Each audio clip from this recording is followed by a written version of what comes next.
Ada kritik sedikit, Pak JA. Ada Kajati, Pak, yang dalam raker itu ngomong pakai bahasa.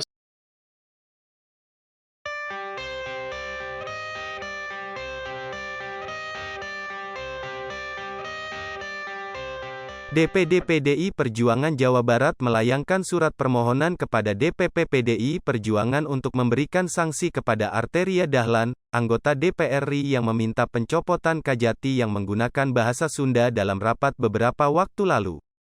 Ketua DPD PDI Perjuangan Jawa Barat, Ono Surono, mengatakan, surat permohonan memberikan sanksi untuk Arteria Dahlan tersebut telah diberikan kepada DPP PDI Perjuangan, Kamis, 20/1, pukul 9 waktu Indonesia Barat. Ia mengatakan dalam sebuah kesempatan rapat yang diperluas pun, DPP PDIP sudah menyatakan hal yang dilakukan Arteria Dahlan sangat tidak pantas diucapkan oleh seorang kader PDI Perjuangan. Dari kemarin pun, katanya, banyak kader PDI Perjuangan di Jabar yang menyampaikan hal serupa. Ia mengatakan ideologi Pancasila bagi PDI Perjuangan bukan hanya dalam tekstual, tapi diwajibkan untuk membumikan Pancasila.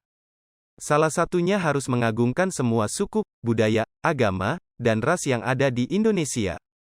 Ungkapan Arteria yang sangat bertentangan dengan pemikiran seorang kader PDI Perjuangan ini, katanya, telah memancing keributan, kegaduhan, dan sakit hati serta pikiran dari seluruh rakyat Indonesia. Karenanya selain diminta dijatuhi sanksi, Arteria dituntut memberikan penyataan permohonan maaf kepada masyarakat Sunda dan klarifikasinya.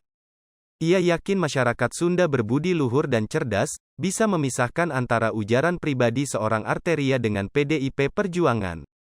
Ia mengatakan masyarakat Jabar bisa melihat sikap para kader, anggota dewan, dan kepala daerah dari PDI Perjuangan di Jabar dalam menyikapi keberagaman di Indonesia dan mengimplementasikan Pancasila. Laporan wartawan tribunjabar.id, Muhammad Syarif Abdussalam. Hai pemirsa Sri Popo TV, jangan lupa komen, like, dan subscribe, serta tonton terus berita-berita terupdate lainnya ya.